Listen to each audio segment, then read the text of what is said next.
Okay, this should say topic two. I just realized I have a typo, or not really a typo. I just forgot to type topic two. So this should say topic two,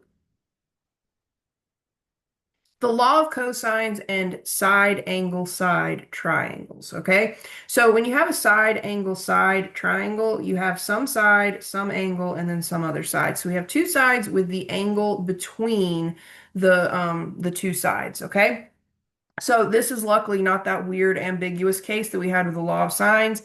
You don't have to check for anything weird like this. This is actually not too bad, okay? The formula is a little wild, and it's definitely a long process, but I think it's an easy process, okay? Now remember, when it comes to the law of cosines, we do have three formulas, okay? But you don't really have to memorize all three formulas. You just have to kind of remember a pattern, okay? So let's say that we have our standard labeled triangle, so angles capital A, capital B, capital C. Opposite each angle is lowercase whatever letter, so lowercase a, that side is opposite angle A, and so forth. So for these formulas, if we had side C that we were interested in, we would say, okay, C squared equals, well, you take each of the other sides, square them, and add them. So we would get A squared plus B squared. You then subtract 2 times the product of the other sides. So 2 times A times B times cosine of whatever angle is opposite the side you started with. So in this case, cosine B, or cosine C rather. Okay. So let's go ahead and look at how we use the law of cosines for the side angle side triangles. Okay. So example two says draw each triangle, state the scenario, and then solve. Okay. Well, when we say state the scenario, we mean, is this a side angle side? Is this a side side side? Is this an angle angle side or whatever? Okay. So these are all going to be, or both going to be side angle side. Okay. So let's draw the triangle. Remember, I draw my triangles very generically. This is angle A, B, C. Opposite each angle is going to be the side that has the matching letter, just lowercase. So this would be lowercase c, which we know to be 8. This would be lowercase a, which is currently unknown. And this would be lowercase b, which we are given as 5. So when you have a side angle side triangle, start by finding the length of the missing side, do the angle second, okay? So we're looking for side length A. So that tells me I need the formula A squared equals, well, then I want to take each of the other sides, square them, and add them. So I would get B squared plus C squared. I then want to subtract 2 times the product of the other side. So 2 times A times, or 2 times B times C.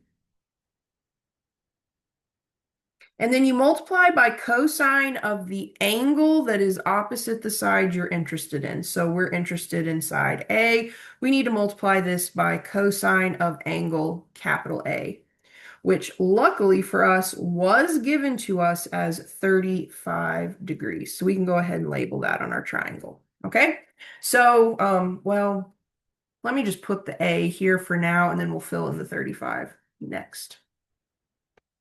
Okay, so let's fill in the information that we have. So we don't know what A is, so we're just going to leave the A squared. B is 5, so 5 squared. C is 8, so 8 squared. Minus 2 times B times C, so 2 times 5 times 8, times cosine of A. And now I would go ahead and put in the value for A, which is 35 degrees. So let's just do some simplifying. Technically, since we have A squared equals a bunch of junk and all of the junk is given to us, we could start by taking the square root of each side, but I think these are nice if you kind of simplify it at least a little bit before you jump to the calculator. So that's what I'm going to do. So I get A squared equals, well, 5 squared is 25, 8 squared is 64. 2 times 5 is 10, 10 times 8 is 80, so I'm going to subtract 80, and then cosine of 35 degrees. I do need to be really clear here. Make sure you understand. I can add the 25 and the 64, but I can't then subtract the 80 because the 80 is attached to cosine of 35. So when you simplify right here, you can only do the addition. The subtraction has to be a separate critter, okay? So we get A squared equals, well, 25 plus 64 is 89. And I want to subtract 80 times cosine of 35 degrees. And at this point, I would start preparing to put this in the calculator. Now, I need to solve for a, and what we have now is a squared equals this number, okay? So what I would do is I would take the square root of both sides, and then I would get that a is equal to plus or minus this stuff under the radical. But because a represents the side length of a triangle, we don't need to worry about the negative. We can just say, hey, this is officially positive square root of whatever we get here.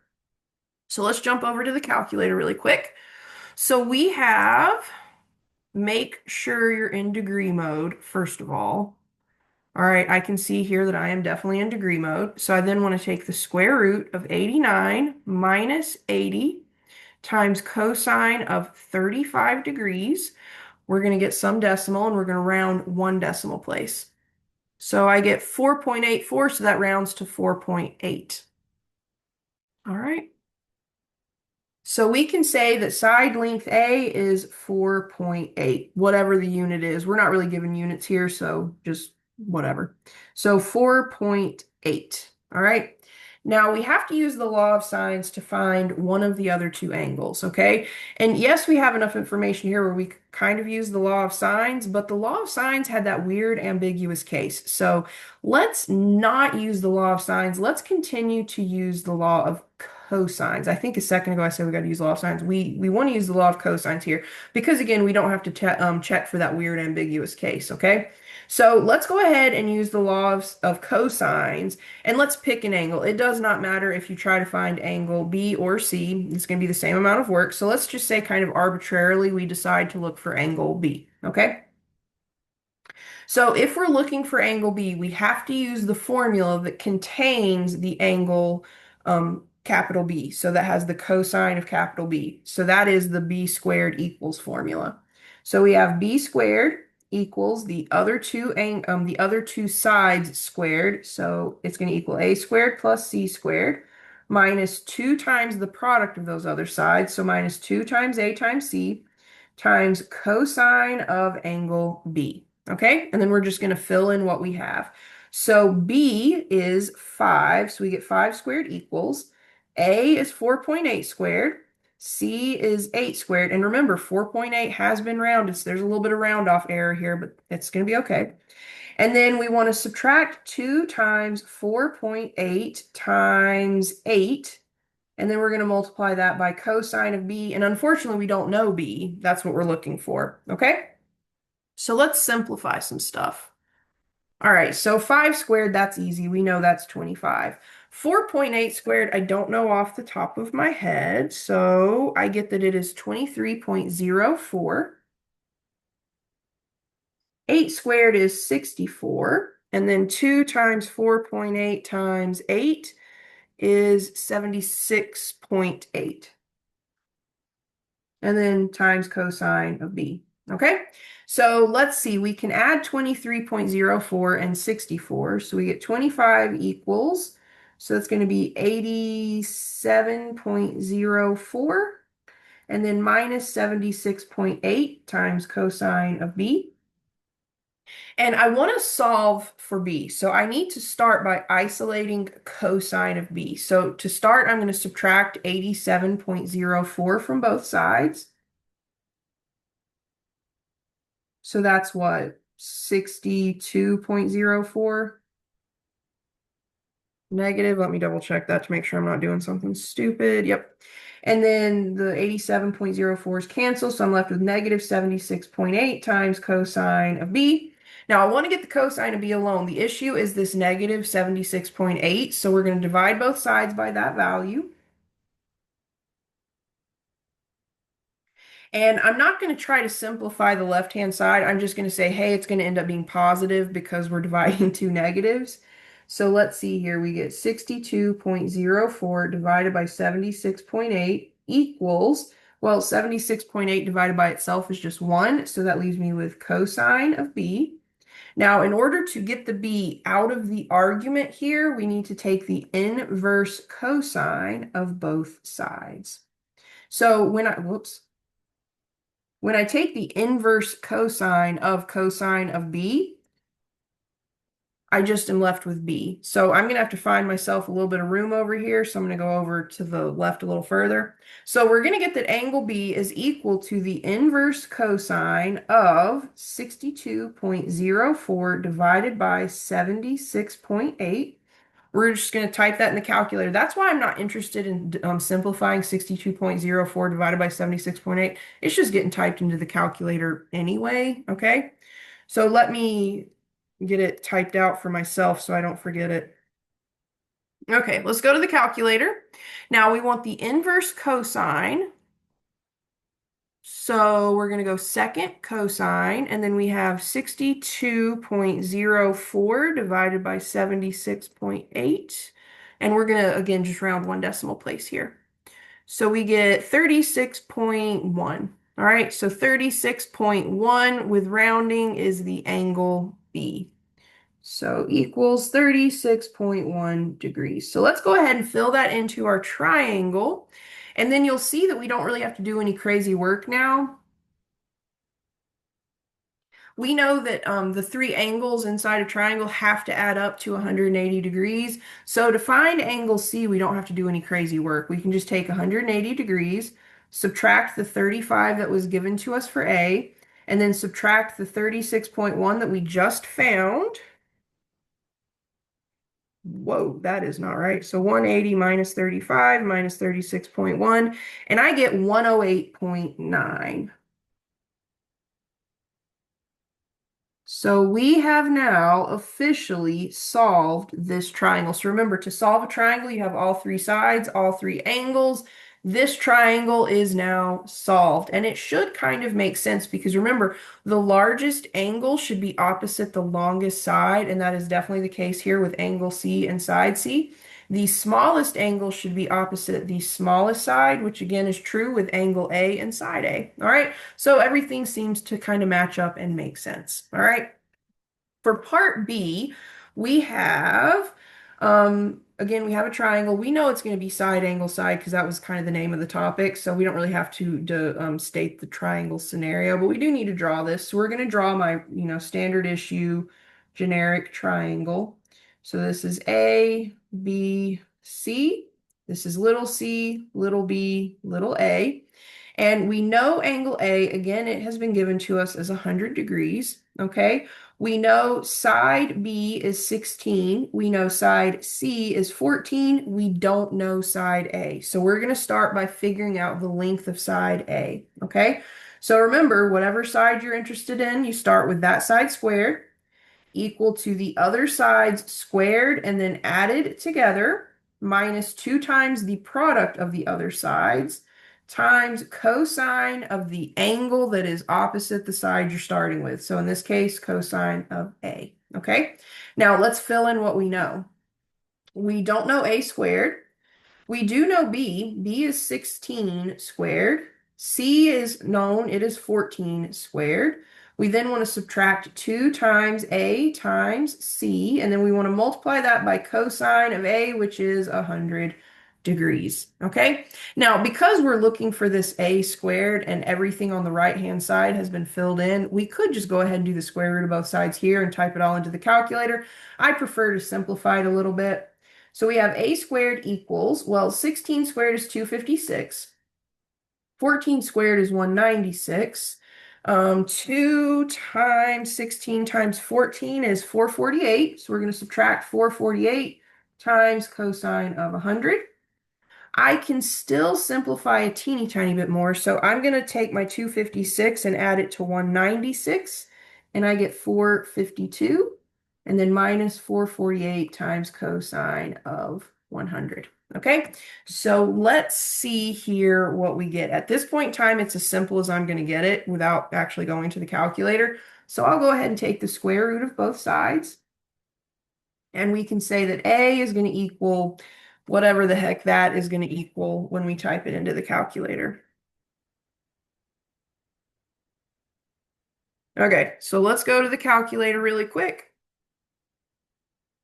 And we want the square root of 452 minus 448 times cosine of 100.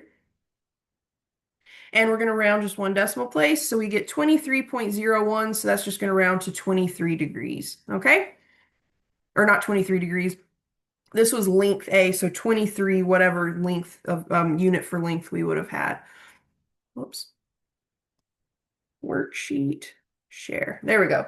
So we can say A has a length. Remember, this is length, not degrees, like I originally said, of just 23. So we can fill that in. All right, now we need to use the law of cosines to find one of the two angles that are missing. And I told you this in the previous example. You could use the law of sines, but you would have to check for the ambiguous case because you'd have an angle side angle or a side angle is what would end up happening here. So instead of having to do that, let's just go ahead and use the law of cosines. It's not hard, okay? You know, you're filling in a bunch of numbers, but it's pretty easy to use. So we also don't have to check for that weird ambiguous case here. So I say let's stick with law of cosines. And let's say for the fun of this, we look for angle C. Okay, so in the last one we looked for angle B, let's look for angle C this time. So we would start with C squared equals the opposite sides squared and added. So, or not the opposite, but the other sides squared and added. So A squared plus B squared minus 2 times the product of the other side. So 2 times AB times cosine of C. And we're going to fill in everything that we have. So we know C, little c, is 14. We know A now is 23. We know 16. What we don't know is big C, but that's okay. We've got the skills to solve for it, okay? So 14 squared is 196. 23 squared, I honestly don't know off the top of my head. 529, turns out.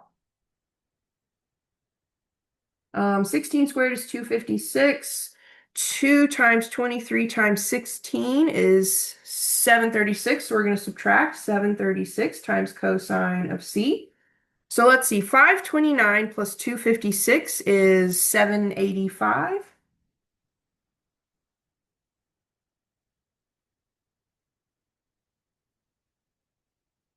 Okay, so let's see here.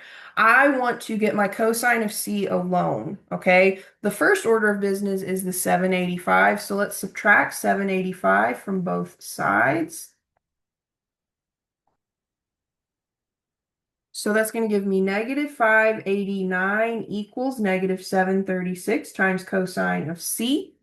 Let me scroll down a little bit. I'm running out of room. All right, so I want to get my cosine of C alone, so I want to divide both sides by negative 736. 36. I'm not going to simplify the left-hand side. I'm just going to say, hey, this is 589 divided by 736, and it is positive, okay? The 736's on the right become just 1, so that equals cosine of C.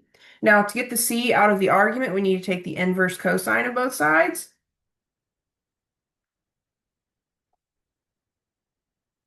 Well, when I take the inverse cosine of C, I just get C.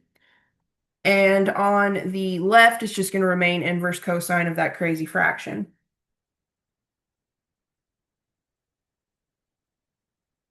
All right, so let's go to the calculator. Actually, let me not go to the calculator. So we had 589 divided by 736. That's what we have. 589 divided by 736. We want inverse cosine of 589 divided by 736, and we'll round to just one decimal place here. So we get 36.84, so we'll just say 36.8 with rounding. Okay, so we can say angle B is 36.8 degrees, and we can fill that into our triangle. So we get 36.8 degrees for C. So knowing that the three angles of a triangle have to add up to 180, we don't have to do any crazy work for B. We just take 180, we subtract 100, and then we subtract 36.8. So let's see what we get here. So 100 minus, well, 180 minus 100 is just 80.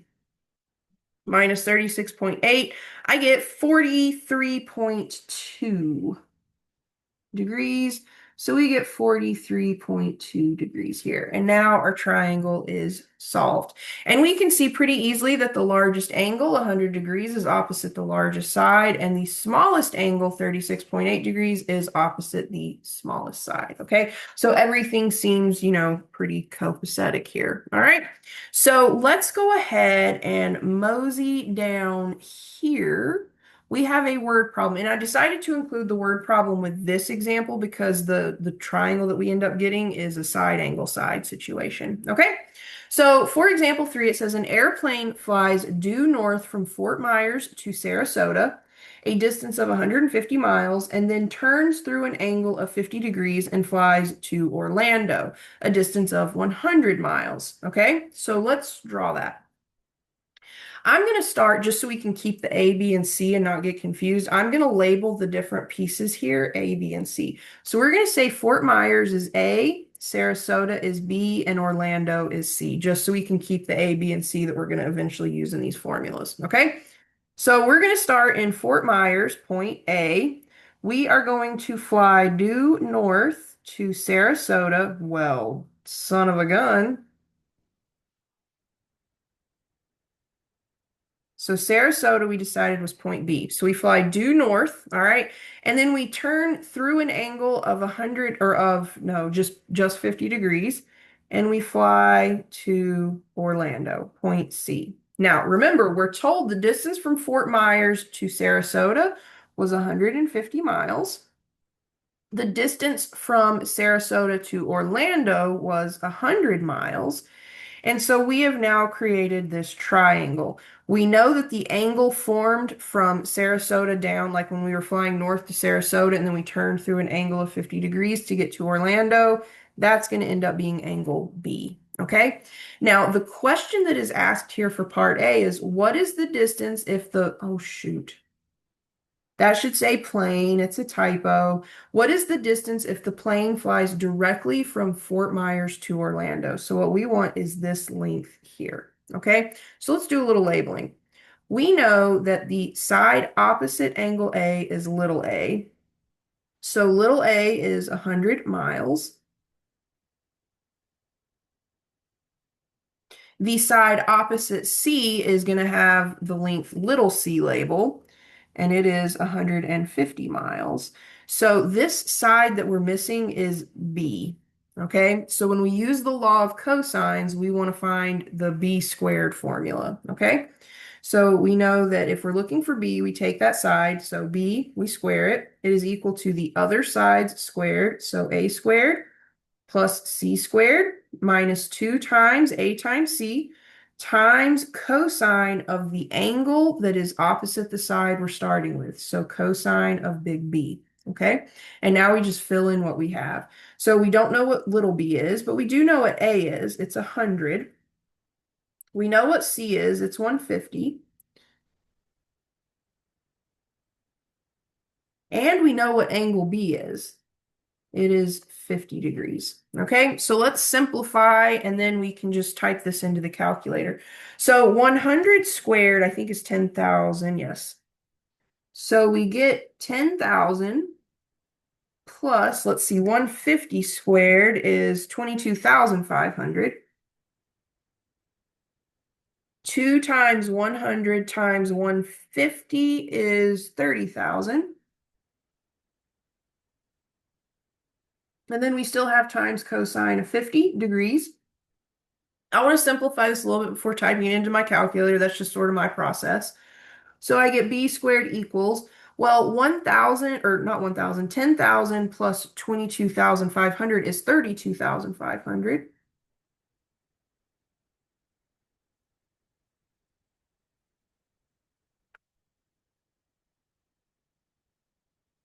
So we get 32,500 minus 30,000 times cosine of 50 degrees. And at this point, I would go to my calculator. So I know if I have b squared equals this other stuff and I'm looking for b, I can take the square root of both sides. So we can get that b is equal to, let's go to the calculator, make sure you're in degrees mode. So we have square root of 32,500 minus 30,000 times cosine of 50 degrees. And we're going to round one decimal place if necessary.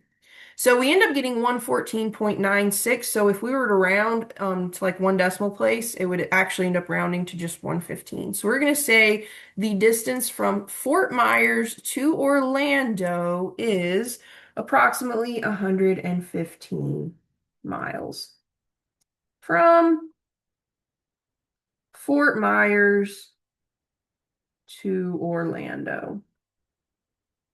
So this distance here is 115 miles. Okay. Now, part B, it says, what bearing should the pilot use to fly directly from Fort Myers to Orlando? So remember, when you're talking about the bearing of an object, you start with the Cartesian plane, okay? But you label it north, south, east, and west. All right. And then the origin is going to be wherever you're starting. So our starting point was Fort Myers, which we called A. We flew due north to Sarasota, which we labeled B. We turned through an angle of 50 degrees, and then we flew to Orlando, which we labeled point C. And we got this triangle. Now, we knew this distance from A to B was 150 miles. We knew the distance from B to C was 100 miles. And we knew the angle or the angle that we turned from Sarasota to Orlando was 50 degrees. We did a little work and we found the distance from A to C was 115. What we really need is this angle A. This is what we're missing. This is what we need to know in order to figure out the bearing from from Fort Myers to Orlando. Okay, so let's see what formula we would need. Okay. So we need the formula that contains cosine of A. So that means we start with A squared, and it's going to equal the other two sides squared and then added. So B squared plus C squared minus 2 times the product of the other two sides. So 2 times A, or 2 times B times C, and then times cosine of uppercase A. Okay, so let's fill in what we know. So remember, this would be C equals, this would be A equals, this would be B equals. All right. So let's see. A was 100, so we get 100 squared equals 115 squared plus 150 squared minus 2 times 115 times 150 times cosine of angle, bless our hearts, A. Okay. So we know that 100 squared is 10,000. I don't actually know what 115 squared is, but we're about to find out. It is 13,225. 150 squared was 22,500. 2 times 115 times 150 is 34,500. And then we still don't know A, so we're going to multiply by just cosine A. So we've kind of filled in everything we knew. We've done some simplifying. We need to do a little bit more simplifying, okay? So I'm going to figure out what this sum right here is. So let's see, 13,225 plus 22,500 is 35,725.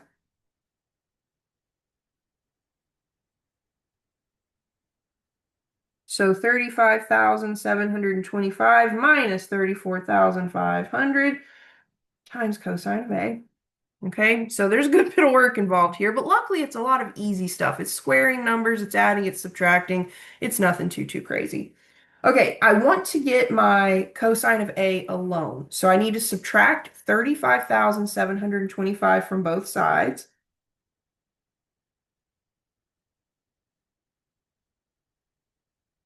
So that leaves me with negative 25,725 equals negative 34,500 times cosine of A. Okay, now my goal is to get cosine of A alone, so I want to divide both sides by negative 34,500. All right, so the 34,500s, they just divide out to be 1, which leaves me with cosine of A equals, and then on the left-hand side, I'm not simplifying that. I'm just going to acknowledge, hey, I'm dividing two negatives. It's now positive.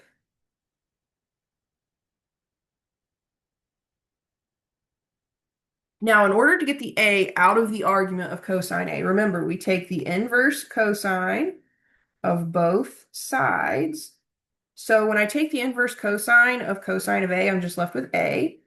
And then on the other side, we're just going to have to do inverse cosine of this crazy ratio.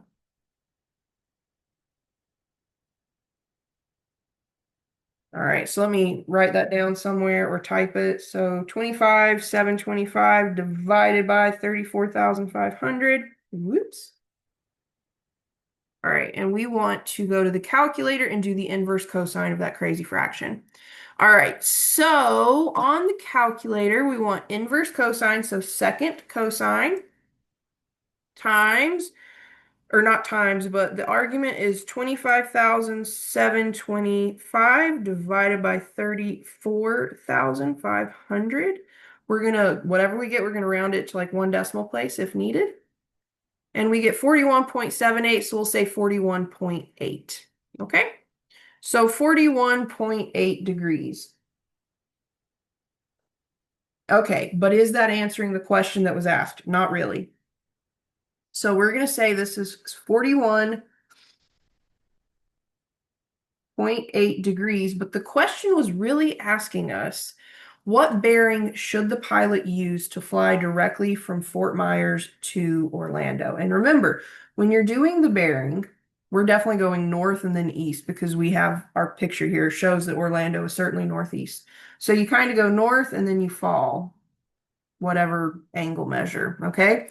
So in our case, we would have to fall 48.1 degrees. So we would go north 41.8 degrees east. So essentially, we need to fly 41.8 degrees east of north. That would be the bearing that the pilot would need to use. Okay, so there you have it, a nice application involving the law of cosine. So I don't think the law of cosines is particularly hard. It is just kind of a tedious process. Okay, none of the individual steps are that bad. It's just sort of a lot of numbers, okay? But there you have it. You now know the law of sines, the law of cosines. You got a lot of tools in your toolbox now.